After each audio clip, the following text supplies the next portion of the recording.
What's up, guys? It's Gage again. So today we're gonna be working on the XR50. As you saw in the last video of us riding out to my parents' house, we developed a little bit of an oil leak.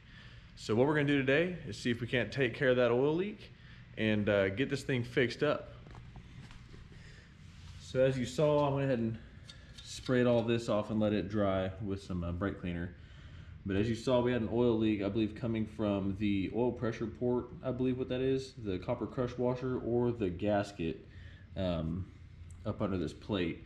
So I went ahead and ordered a new gasket and got a copper crush washer kit, and we're gonna see if we can't seal that up, because I don't believe it is leaking from these new plugs. I just put new plugs in there, the valve lash adjuster plugs. So we're gonna go ahead and take this cover off, reseal it, and see if that takes care of our issue. Alrighty guys, so what you're gonna need for this job is a copper crush washer. You can just buy the one, or for $20 you can get this large assortment of copper crush washers.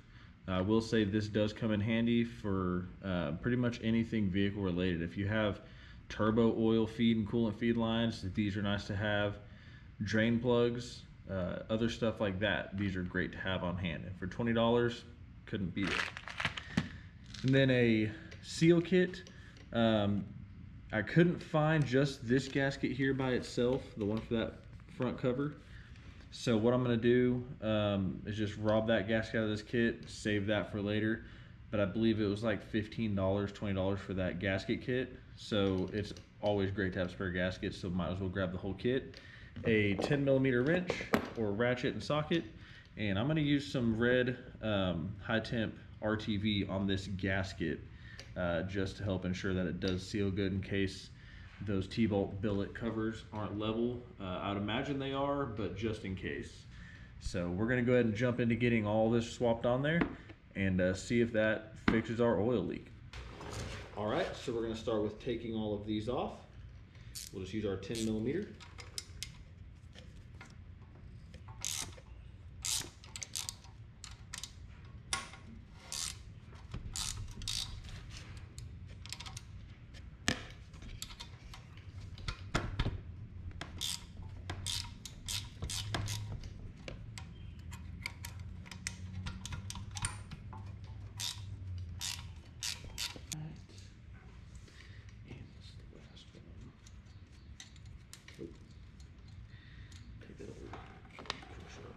There.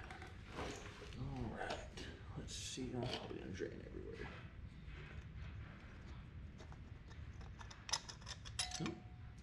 Looks like we are not gonna leak a oil out. This motor's pretty fresh, so I don't expect this to stick at all. So it looks like we're good there. Alrighty. Now we're going to match up the copper crush washer. I believe that one will work there. Alright, so a new one. Now we are going to use a little bit of RTV on this gasket.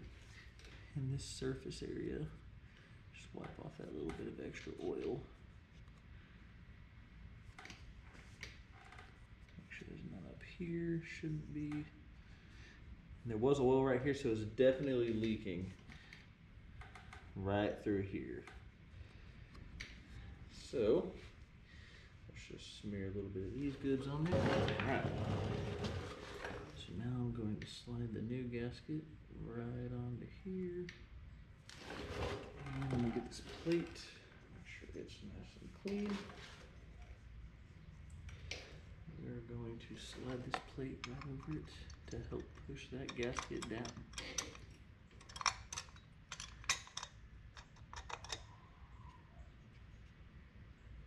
All right. Now we have our new copper crush washer. So we're going to put that one on.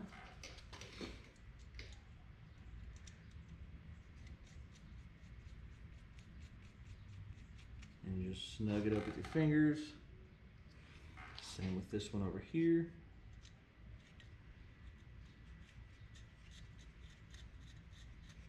Snug that bad boy up with your fingers.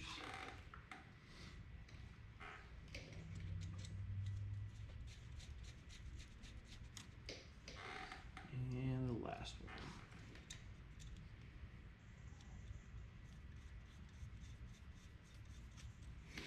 All right, and I believe the torque spec is somewhere around like 8 to 10 foot-pounds, but I just start in a cross pattern and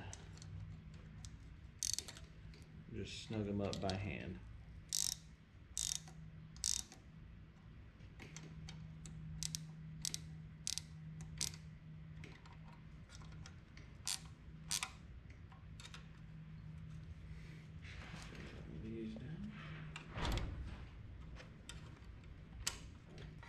Because this is what holds your head gasket tight, so you just want to make sure that you keep it nice and snug. Maybe just a little tighter than normal, just so it crushes that head gasket just a little more to help seal. Oh no.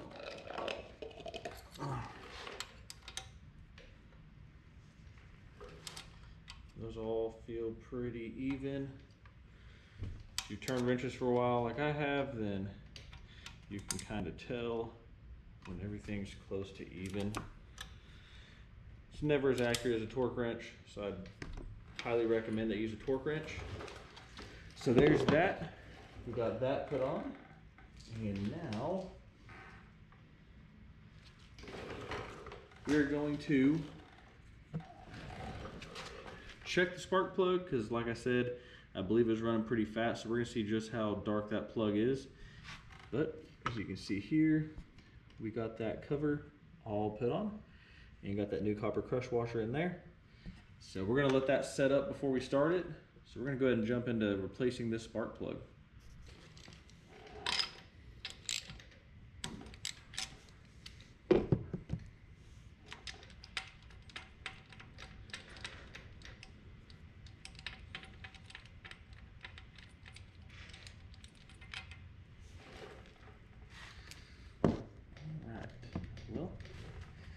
As you can see here, it is not too bad. It's that darker side of the coffee color that you'd like to see.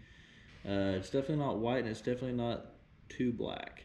So we're going to throw in a new plug. The recommended plug to use with the 88cc big bore is the CR7 HSA NGK plug. So if you go to O'Reilly's, it is a 4549 is the part number for the plug. I typically buy 4 just to have them. And you want to make sure it is gapped to 23 to 25 thousandths, I believe. So they typically come pretty good on the gap. Yeah, 24 thousandths. So we're going to go ahead and throw that in there.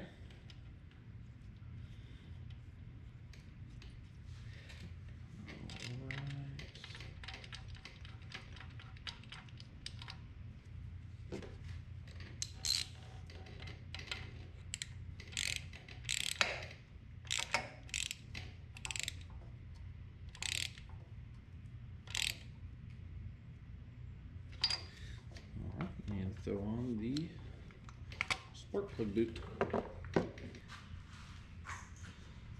All right guys, so we got that front cover sealed up, new copper crush washer, and new spark plug. We are gonna wait to start this. We're gonna wait 24 hours until we fire this up. So in the next video, we'll get it fired up and go for a test ride. And then we also might need to adjust the chain just a little bit. We will see. These extended swing arms, it's hard to adjust the chain just right, because with that suspension compression, it tightens them up pretty tight if you don't have them adjusted right with that extended swing arm. It's a 2.5 inch extension, so whenever it compresses, it'll move in this half moon pattern. So when it gets to about halfway, it'll tighten that chain up pretty tight. So you have to run them loose, and then they'll of course get tight. So as always guys, like, comment, and subscribe, and we'll see you in the next video where we take it for a little spin around the block and make sure we don't have an oil leak anymore. All right guys, peace.